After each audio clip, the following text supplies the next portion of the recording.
If you weren't stoked already, you should get freaking stoked. Yo, how are you all doing? That's rhetorical. You don't have to answer. And I'll answer for you. I think we're doing pretty freaking good. We're playing Final Fantasy, and we are about to dig in to Terrance Mckenna. And it's not just Terrance Mckenna, right? So Terrance Mckenna, obviously, for those of you who have tuned in, you know, but I'll say for those who don't, Terrance Mckenna goes off the rails. For those of you who get off on philosophical rocks, proverbially, Terrance Mckenna is quite a sensation of sort of mental stimulation. And normally Terrance Mckenna will go off on tears that are very surreal, very dreamlike, and for those of you who listen, you know. For those of you who don't, you are in for a freaking treat, because these excursions into the philosophical are unlike anything that I know of. If you're into things like Alan Watts, or you like listening to Buddhist lectures, this should be right up your alley. And this is an sort of specifically poignant episode at this time in history. I was really motivated to share this lecture with people because it's super relevant to a lot of problems that we're facing now. And most specifically, Terrance Mckenna in this talks about some of the most difficult challenges that we are going to be facing. He's really talking about edgy things that you don't think about often, and they can be kind of hard to think about. I do recommend sort of doing self-care where you need to if it's relevant. He talks about things like euthanasia in this.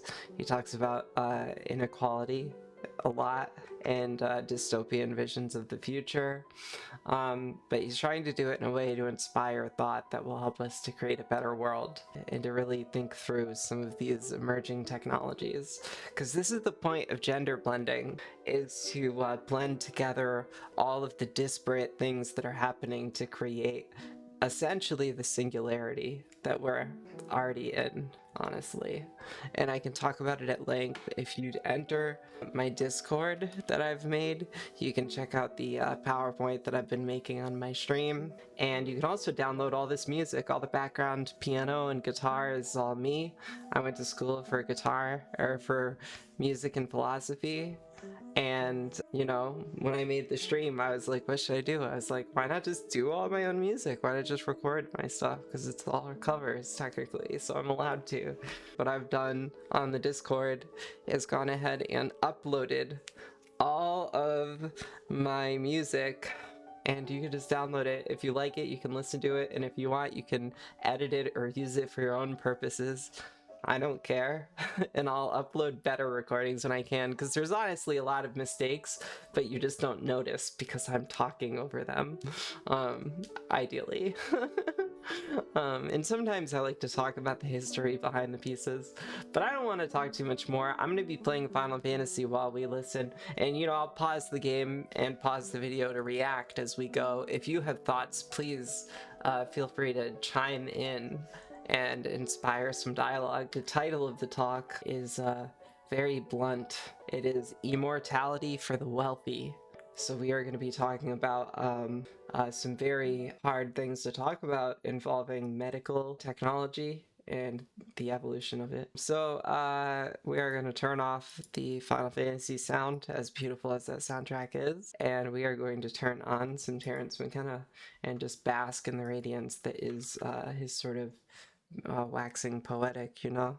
Here we go. How we feel about this is, I think, probably one of the major issues of the next century will be, you know, how extraordinary should our efforts be to preserve and maintain life? And here we go. If we attain a perfect medical technology so that unless somebody's stone cold dead for 6 months, nothing can be done for them, then how are we to apply this?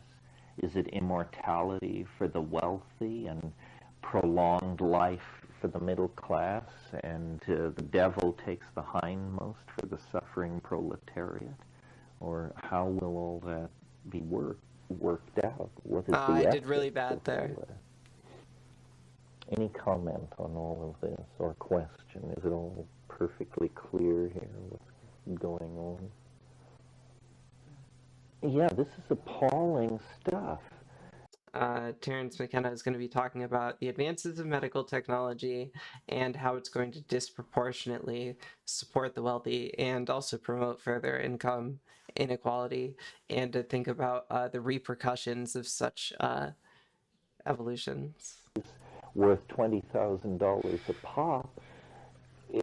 And right now, he's talking about if you can like harvest organs, that there's nothing really stopping like gangs in third world countries from sort of basically enslaving people just to harvest organs, basically. Asking a great deal to not believe that criminal syndicates will prey on these people. I can remember my shock, disbelief. It was a growing moment for me when I was in India, when I learned that all these extremely dramatically deformed people who were begging from me, that these had been healthy children whose poor parents had saved up the family savings so these people could be taken to these surgical clinics as children and deliberately deformed in order to give them a profession. You know, it's like, here is your mother and my gift to you. You know, blindness, spinal deformity, so forth and so on, so that you may now enter the begging union. This is the other thing you may not understand about India. These people begging on the street, everybody is in the union. You give somebody $1, that isn't their dollar. Under fear of death, they turn that dollar in at the end of the day, and they are given a percentage of it, and the rest is distributed to the other members of the begging union. So this is, you know, so counter to Western values that we don't know where to begin or who to blame or who to condemn on a deal like that. So, and as Kathleen makes the point, we're part of the problem. This trade in organs would not exist if it weren't for people like you and I who have medical insurance policies that will pay for these outrageous procedures and pay these incredible amounts of money. And the logical extrapolation of this is, in fact, a society where the rich live forever. And this can be done.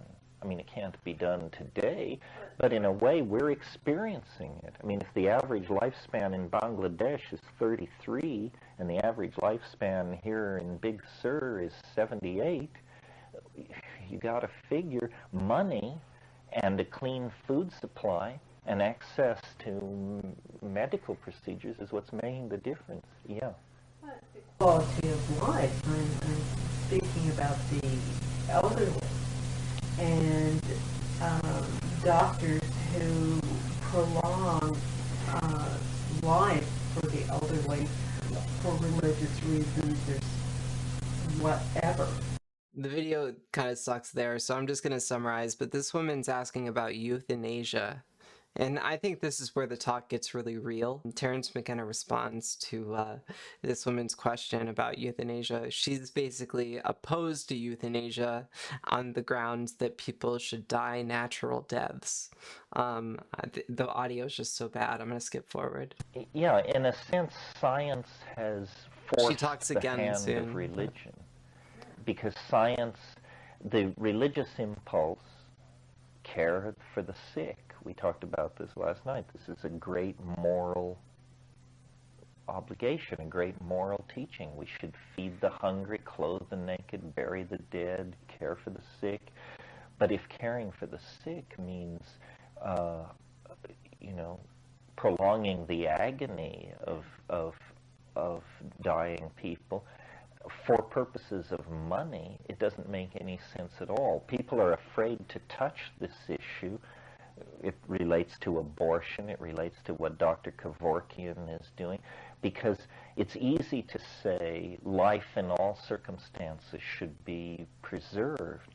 The problem is that's an egghead, distanced, rational. You're not up to your elbows in guts when you make that statement. What really needs to be preserved is the quality of experience. And when the quality of experience sinks below a certain level, I don't think we're doing anybody a favor. Not the dying person, not their family, not the medical establishment is corrupted because it no longer knows what it's doing. But again, as you point out, we are so factionalized by religious beliefs and other philosophical differences that we don't want to look this in the face. You know, we don't want to kill people who don't want to die, no matter how horrifying their circumstance is. And so the thing is not being handled at all. It's being allowed to develop in extremely messy directions.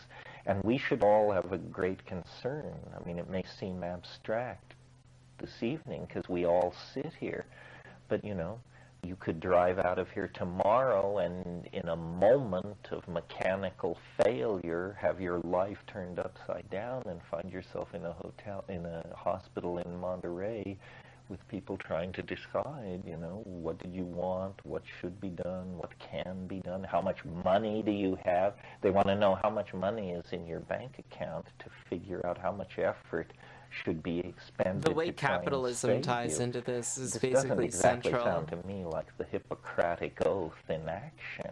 But even if you leave instructions that you do not want your life prolonged under certain circumstances, that can be meaningless, depending.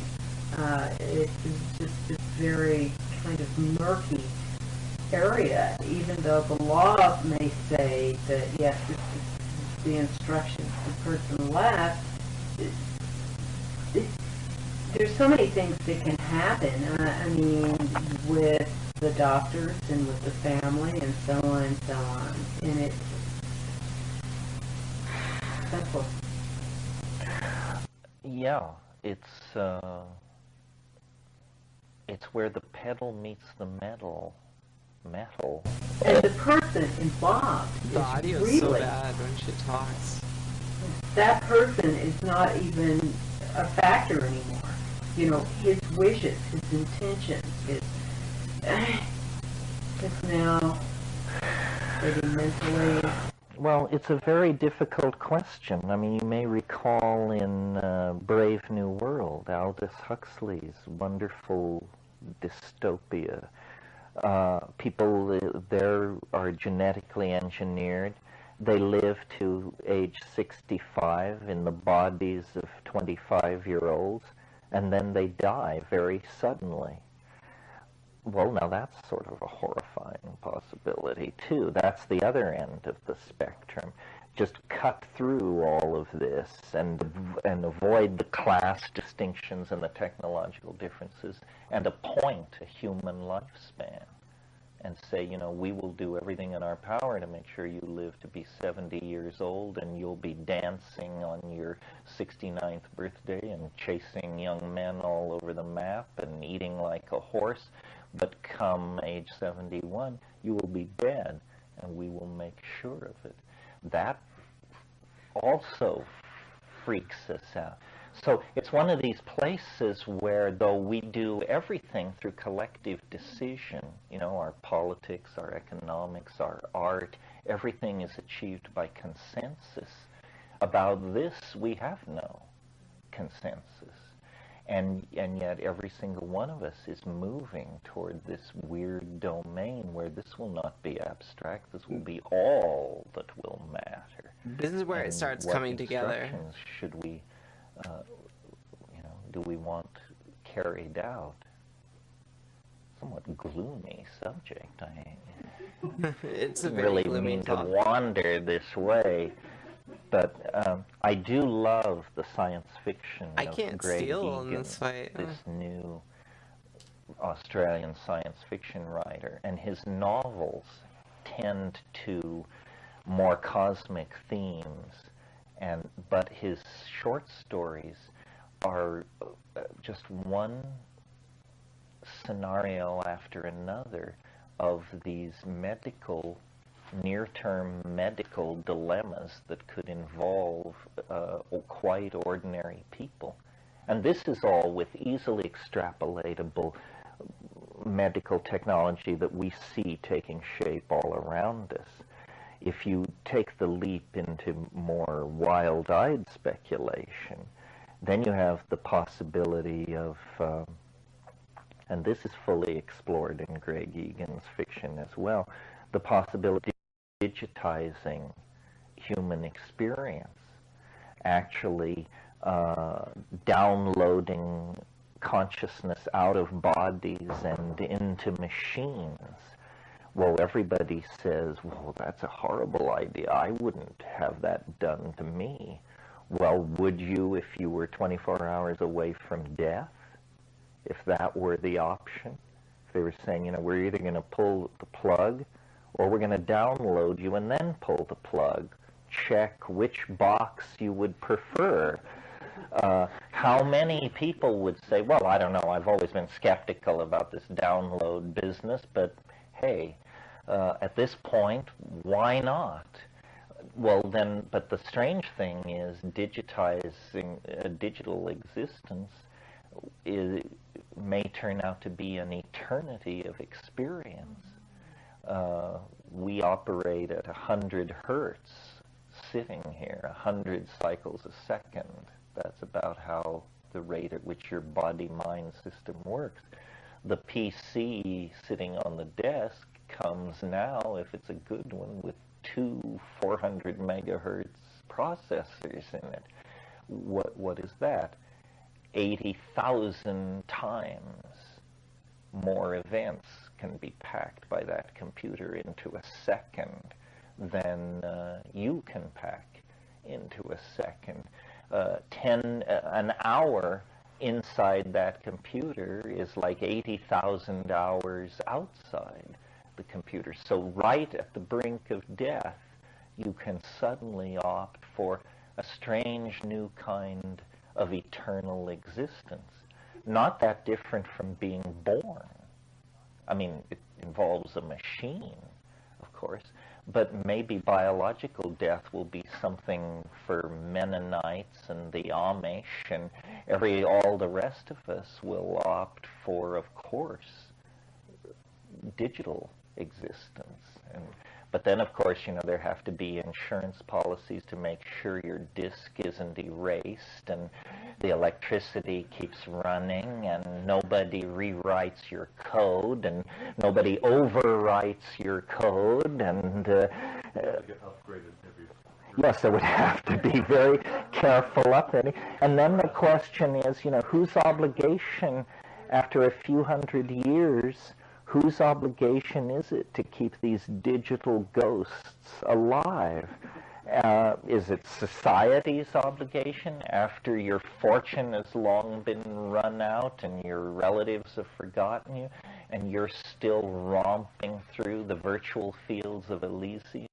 So just to interject like my own thoughts for just 1 second here, I'll just sort of catch us up on what Terrance Mckenna is talking about overall is basically, first of all, whether euthanasia is a good idea or not. And Terrance Mckenna responds to euthanasia by saying that it's a matter of basically evaluating the entire quality of the experience. And it has to be a contextual situation, and that at some point a person's experience devolves to the point where it makes the most sense to let them go, but that it's a very complicated situation, basically. Which, it's not very practical, but I think Terrance even says that, like, it's very, like, we haven't gotten there yet in the talk, but Terrance McKenna says it's very easy to sketch these problems out, but it's very difficult to surmise a very strong solution to any of them. And after talking about euthanasia, then we start getting to this whole concept of well, so like, what is death when it comes to medical technology in the future, and what things are we going to do to allow an extension of life, and how much are we going to extend life, and who gets to extend their life, and in what ways. We're sort of going down the very first rabbit hole, which is uploading your brain into digital consciousness, and Terrance is basically saying, like, I think that a lot of people are skeptical of this, but then at the hour of death, people might have a sudden change where if presented the choice of just dying forever versus, okay, well, you could just like die forever, or you can just try this downloading of your consciousness and see what that's like, then that would be an option that maybe some people would take.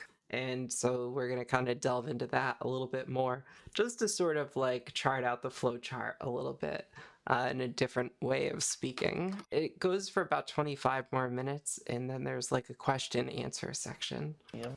Who, of course, maybe you can do useful work in there and be paid and deposit that salary into the account, which keeps the machine running, it's all comes down to money. Isn't that weird?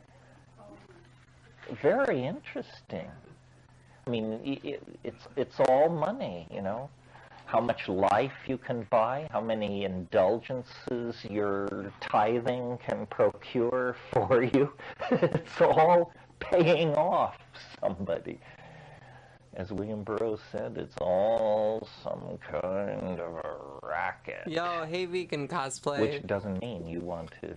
We are listening to a lecture by a philosopher named Terrance Mckenna. Oh, hey Wyatt, thank you so much for joining. So good to see you. So good to see you, vegan cosplay. I'm glad to have both of you here. We're listening to Terrance Mckenna, and this is a particularly poignant talk. I mentioned this before the talk, but Terrance is often a philosopher who goes completely off the rails into sort of almost fantastical realms where I think a lot of people have trouble taking some of the things he says seriously.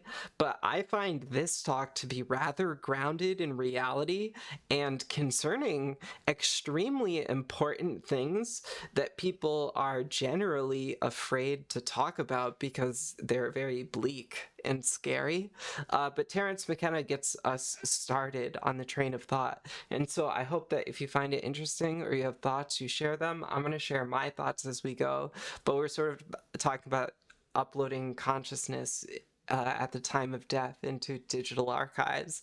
And Terrance is saying, like, well, in 500 years, whose job is it to, like, tend the archives, you know? And, like, if we don't care that much about, like we know about Abraham Lincoln, but how many other people from Abraham Lincoln's year do we really know? Like, most people, like, we don't know about and we, like, don't care about. So in 500 years, who's going to care about this, like, 50 gigabytes of storage that represents our life, you know, if it's on a disk?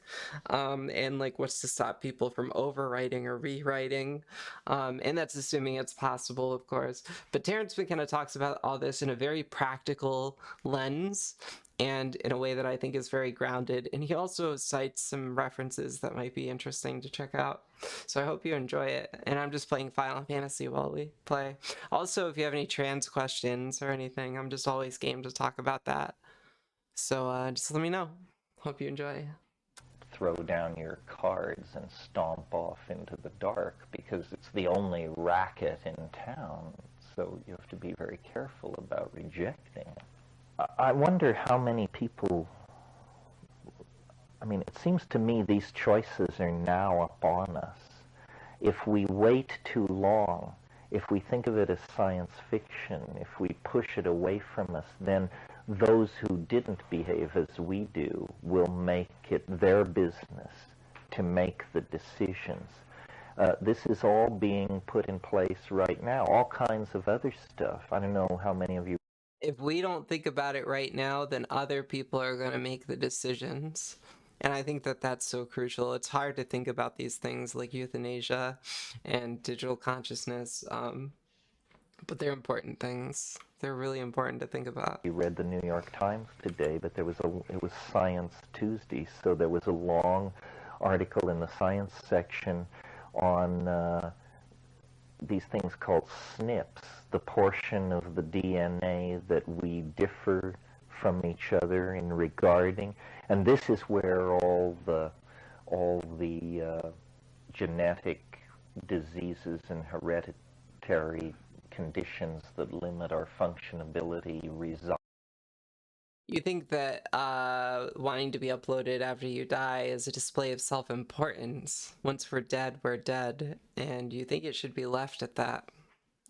I think that that's going to be an extremely common stance to take on these things. And my suggestion, and I'll probably expand on my own views as we go here too, but my own thoughts on the matter are, why not open up the option for people, assuming that the technology is possible, but just make it an opt-in situation where nobody has to do this, nobody has to be involved in the technology. And that's how I feel about brain-computer interfaces as well, in particular. You're scared shitless of not existing. So it sounds like you two are on opposite ends of the spectrum, and I'm actually like in the middle of the spectrum. I would be hesitant to download myself, but I also would be excited to try and would commit, I think. But I don't consider it a display of self-importance, though. I think maybe it would be a display of self-importance for some people for like certain intentions. But for me, it wouldn't be about chasing immortality. It would be chasing the potentiality of existence as a whole. This is a whole rabbit hole that I don't want to go down tonight because it's not related and there's a lot to be said about it. But there's a philosophy that's called Prometheism. And it can be pretty problematic in certain ways, so I'm not trying to say that it's a good thing necessarily, but I do think there are good qualities to it. And in particular with Prometheism, the whole basis of it is the idea that Prometheus is the sort of icon in the Greek pantheon who was a human who took fire from the gods and basically raised all of humanity through fire, like in the mythos. And Prometheism is the idea that technology is essentially a gift from the gods, and that, you know, it can create a platform to enhance all of human life. Now, from what you said, Vegan Cosplay, it sounds like maybe you are someone who has reservations about technology. That could be an assumption that's wrong. I could be totally wrong. I'm not trying to like peg you as anything. This is me just like thinking out loud, kind of. But like the whole self-importance thing and the like desire to avoid doing this, which I totally respect and understand completely. You know, it seems like you probably value nature and you value like a natural life and death, and I think that there's a lot of merit to that. I think that part of life is development and novelty, and I don't think it's a bad thing. I don't think it's a bad thing or a self-important thing. I actually don't think it has any qualities of good or bad. I think it kind of just is a thing. I don't know if existence has qualities. And I see that you just responded. I am going to read Wyatt Earth's comment and then I'll get back to you. Just one moment. I have to convince myself that I will return somewhere, or I'll fly off the handle from stress. And just while I'm reading, why don't I change to my just chatting screen, because it's a little more personable that you can see. Actually, let's do my webcam focus. That's kind of cute, because then we get the overlay, and that's just very, very cute. And we'll go back to the talk here. You don't think it should not be an option for those who want it. You just think that it could be a huge hindrance on healing for people who have lost loved ones. And also, like you said earlier, who would be in charge of keeping people's software? Your overlay is very cute. My heart. Oh, I'm so glad that you like it. And I'll plug my YouTube page where you can go ahead and see where I actually made it on stream. You could make your own stream, or you could make your own overlay like that. I'm glad that you like it. I worked really hard on that and the whole channel just all together. And yeah, I mean, it sounds like you have a very measured response to it. The fact that you're from Stream Beans and the fact that you're vegan means that like you and I probably have a lot of similar opinions on things. And for me, a big part of this too is the fact that like my faith is techgnostic. And so to me, I literally consider technology to be like a spark of the divine in a way. I think all of life is a spark of the divine. I think the fact that I exist and am breathing and that my heart is like functioning the way it is, like, yes, it could just be random biology, but still I can't help but feel that there is something greater behind everything, and a lot of it is from subjective personal experience that I've had in my life that makes me very spiritual. But since I believe that like existence itself is basically spiritual, and since I'm so deeply religious, it's hard for me to view technology as anything but like an extension of sort of like biological evolution. And like I'm all about the sort of intertwining of humans and computers, and I plan on being a fairly early adopter of brain-computer interfaces. I think that they're really important. And so like the title of my stream is a joke, but it's also got like a hint of seriousness to it, because I do like want to encourage a world where anyone who wants to can sort of plug in and get a neural network plug in and have access to what is basically the global consciousness. And the way that I view it, right, is I kind of like have thought a lot about how at the core of our experience there's sort of this ego and the id that we like have all learned about, and then there's the superego that like helps us to mediate those things. Like if you look at our actual brain structure and you think about trauma, at the very like core of our brainstem and the center of our brain, we have like our fight or flight response, and we have our like very like early developed brain structures. And we didn't really develop complex thought or emotions or artistic thought or language until our brain formed around the center of our brain stem and our amygdala, which is where we release the chemicals that are responsible for our fight or flight. And so to me, once we have brain-computer interfaces, I view that as essentially a sped up evolution to have a third layer of the brain. And it's not a literal third layer because it's actually just like one chip, but it's effectively a third layer of the brain. And so on the very basest, most central part of our brain, we have like the instinct to protect ourselves, and sort of like the very instinctual self-driven part of the brain, and then surrounding that we have our social consciousness and our emotions and higher functioning. And then I think once we have brain computer interfaces that are connected to the internet, I think what we're going to have, and I'll talk about the implications of these things at length, but I think what we're going to have is a global cultural consciousness where intuitively, we are going to have access to anything that we want to be plugged into. And that's why I call myself a cyborg already, is because we're already there. I already am plugged into everything I want to be through Twitch and through social media.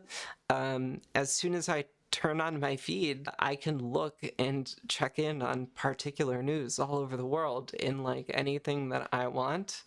And soon, when we have brain-computer interfaces, that same connection is just going to become faster because the bandwidth is going to be reduced because it's going to be an immediate connection to our brain. But not only faster, but it's going to be more intuitive. It's going to be literally easier. And it'll be more efficient because it'll take less energy and not require like secondary software or like you won't need a computer because you'll just like have the information. You'll just literally have the information. It'll probably be on your phone, I guess, but you don't need a computer for it. Anyways, let's keep listening.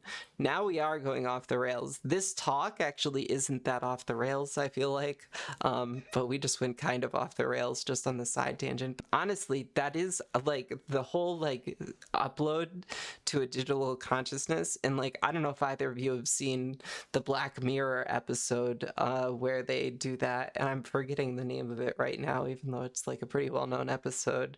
But you probably know the Black Mirror episode I'm talking about. If you don't, you should look it up, where they do download themselves into a consciousness. And like, that's not necessarily a world that we want to be a part of. But I think we'll see where we're headed with it. All right, we're going to keep listening to the talk, and I'm going to play Final Fantasy. And all that. Well, long before people are deciding whether they want to be digitized and downloaded into circuitry, genes are going to be bought and sold like CD-ROMs. Do you want them? Do you want, and what will be the moral arguments against them? They are like prostheses of a non-mechanical sort, but do you want the gene that makes you immune to liver cancer? Do you want the gene which prolongs sexual vitality? Do you want the gene which makes you immune to the malarial organism? Such genes exist and can be easily manufactured by the millions and presumably implanted fairly easily. Well, then are we going to produce, as in Brave New World, you remember, everybody was slightly fey, meaning gender expression had been kind of ameliorated. The women, everybody was bisexual, and everybody was photogenically perfect. Everybody had toned bodies, clear vision, quick reflexes, because that was just the optimizing of the human form. Well, to resist that is to cling to your individuality, your slightly crossed eyes, your vague stammer, your this and that. Is that some weird form of sentimentality? Or is it the last vestige of what makes you uniquely you? Do we want to become a society of No worries. Thank you for your lurking. tennis coaches, essentially? Then it becomes a question of freedom. What happens to freedom? Well, yes, and who is going to tell somebody else, no, you may not have a breast implant or change your eye color or your gender or your intelligence or your preference for white wine over red? I mean, But even... What are you saying? I think that the freedom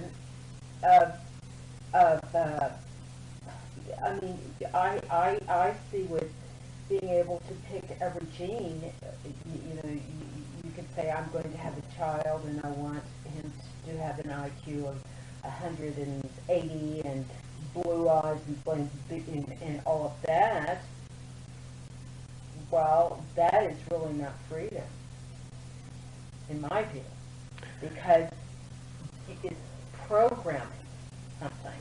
It's like... Well, it's that weird freedom that we're so fond of in this society. It's the freedom to choose. But it's not really a freedom. If Fairy everyone earrings are decides top to look tier. like a tennis coach, then what happened to, how is this freedom? And how can we gotta give expect him to his get name. an Einstein and an Andy Warhol and a William Burroughs and a Mick Jagger and so forth out of a world where everybody is the same?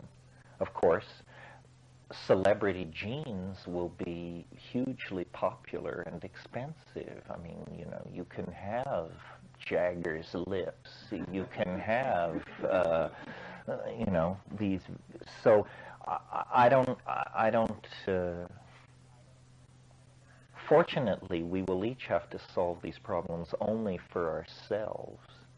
But how the whole thing comes out, what it comes out looking like, I'm not sure. I mean, if you go to Los Angeles, essentially this is a society that is testing the edge of this, because there, you know, breasts are routinely redesigned, so are faces, so are lips, so are bottoms.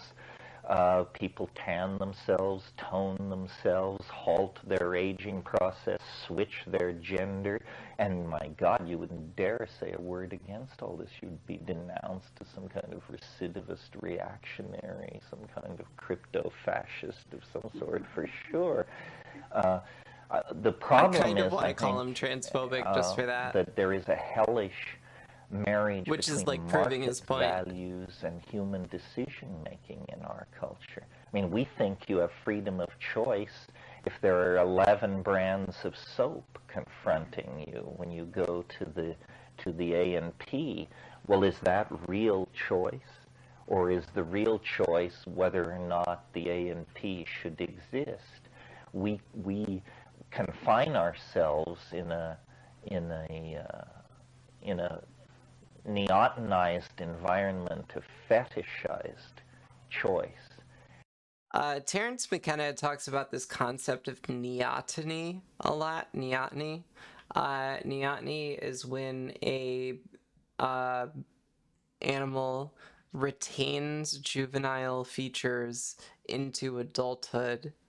And Terrance Mckenna talks often, kind of, not in this video I don't think, but in general he talks a lot about how, like, human beings are neotanous animals, in that, like, as far as, like, primates go, we're very hairless and we maintain soft skin through most of our life. And there's just a bunch of other features about us that, like, sort of stay through juvenile to adulthood. And on top of that, our juvenile times are much longer than other animals. We are growing up for 18 years versus a deer, which grows up in, like, 1 year. So that's, like, kind of neotany in that way. Okay. And the glamour of choice is driven by advertising. For instance, I had this conversation with somebody in the last 24 hours. One of the genes very likely to be quickly isolated and understood is the gene for obesity. Well, does that mean that, you know, in 100 years, children will ask about a time when there were people walking around who didn't weigh a perfect 145 and have a perfect body? But we can't ask obese people to not avail themselves of this therapy if they feel psychologically imprisoned by their condition. How do we view obesity? Do we view it the same way we view nearsightedness, as a condition to be corrected by whatever means available? Or are we as a species somehow enriched by having very, very obese people, very short people, very tall people, people who are different from ourselves. How do we value difference? And then when you move on into the mental domain, it just becomes unmanageable. The price of understanding is power, not consequence, as science seems to believe. You know, if we understand this, we will control it. No, if we will understand it, we will have no choice but to attempt to control it with the sure knowledge that we will fail. I mean, that is more the real implication. Maybe what it means is that human history can't be controlled by human beings. That technologies have always, technologies and our flaws, like greed, like vanity, have always made hellish marriages with each other, and our best intent to be decent people, to raise our children well, to be present for our neighbors in times of pain and so forth and so on, are simply dragged along by the shadow and its obsessive relationship to the technologies which it produces. You know, McLuhan is famous for saying no technology in history has ever been put in place with even a partial understanding of what its consequences would be. Not the automobile, not the printing press, So true. not the phonetic alphabet, and certainly not biotechnology and computers. And each one of these I'm listening to Terrance Mckenna right now. It's pretty good. Thanks for dropping by again. technologies has exalted and enriched the lives of a group of people and plunged other groups of people into hells previously unimagined. I mean, the printing press creates the whole notion of literacy, literature, the class of intelligentsia, so forth and so on, but it also creates propaganda, advertising, the mechanisms that are used to support repressive forms of government and marketing.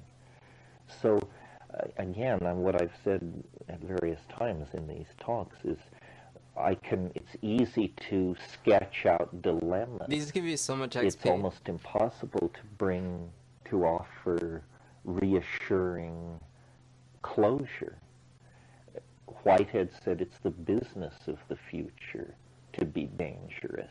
Of course, he said that in 1920 when it wasn't nearly as dangerous as it is now. Had he been staring down the barrel of atomic weapons, gene therapy, so forth and so on, he might have felt differently. For sure, there is no percentage in ignoring these issues or sweeping them under the rug or thinking it is not, it's not germane to our lives.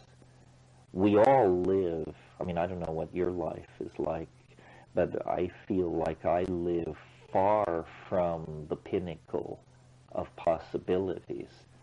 I mean, I suppose if I were, you know, a professional in a science like brain surgery or implant design or something like that, that I would be at the edge. One of the things that is not clear to people is that most of what they know about the world is randomly garnered information from unreliable sources. Yep. Very few people professionally deal with information in such a way as that they try to find out what is actually going on and what the limits of possibility are, even in specialized fields of knowledge like computer network design or research mathematics or gene sequencing or something like that. They don't communicate across the face of the wave of knowledge. And so people in a given field may feel the kind of vertiginous thrill of their field reaching levels. I looked it up earlier because I didn't know. And vertigenous means it makes you feel like you have vertigo. So it makes you feel like you're like gonna fall over or fall off a cliff or something. I'll go back so you can hear vertigenous again and know what it means. Vertiginous thrill. And so people in a given field may feel the kind of vertiginous thrill of their field reaching levels of power and understanding that it's striven for a long time, but they don't understand this is happening simultaneously in so many fields of knowledge that it's redefining the very nature of the enterprise of understanding and the very experience of being. I mean, a person who insisted on living as totally on the edge as they possibly could would be an object of discomfort for most of us, I think. I mean, I was at a conference a year or so ago in England that was sponsored by this thing in England called the ICA, which is a very pretentious kind of umbrella organization for contemporary artists. Well, I have a mild interest in contemporary art, have had for 30 years, but when I sat down with those people, I realized, you know, if you are not halfway through your gender switching operation, if you have not hung Terrance, yourself why would you say by that? hooks from your pectorals in the sun, if you have not integrated machines into your body, if you don't speak this language of deconstructionism and crypto sadomasochism and so forth and so on, nobody wants to talk to you. You have nothing to contribute to the dialogue at this point. The dialogue and art, we're told, is always the torchbearer at the edge of the human enterprise. Well, if that's what's going on among the torchbearers, then we all need to prepare ourselves for a nearly unimaginable future. Some of you may have read that essay a few years ago, I think it was in Atlantic Monthly by Norman Mailer, about the future of psychosis. We don't want to commit to that just yet. And he said, it was we basically, he was reflecting on the Jeffrey switch it. Dahmer murder case. And he said, you know, we must struggle to avoid a future where most of us keep human body parts in our refrigerators. And for us, this is like, you must be kidding. But, you know, I don't think so. I think the preservation of humanness and of human values in the presence of technology has been a battle that we have been losing so far because we weren't conscious of the rules and the parameters of the game, but that we should quickly awaken and realize, and I don't have any set of rules or an agenda, but this needs to be talked about. You know, what is a human being, and how, therefore, once we figure that out or have a committee form an impression or something, once we decide what a human being is, how can we build societies which honor that? And right now we have a society that is completely dehumanizing. I mean, we are not people in the eyes of our society. In the eyes of our society, we are workers and customers. That's the only part that now matters to the overstructure. I mean, yes, you may go sit under a tree and write a poem or smell the roses, but you are not contributing. You know, you have to argue that you're contributing. What they really want you to do is, why don't you go to work, or why don't you relax and go shop? Too real. You know, you may shop, you may work. So we are defined economically, and we find that pretty horrifying. But wait until we are further restricted in the mass definitions that we reflect back upon ourselves. And places, you know, I mean, Esalen is known as the foundation of the human potential movement. Well, if there were ever an enemy poised at human potential, it's this. And by this, I don't mean technology, I don't mean computers, I don't mean gene therapy, I mean our unwillingness and inability to get hold of these things and make them serve a human agenda. You know, as every time we isolate a new physical principle or something like that, the least among us rush forward with the question, how can we construe this into a military technology? In other words, how can we use this to kill people we disagree with? Well, this tells you that we have been perverted by our technologies and that our essential humanness has been severely undermined.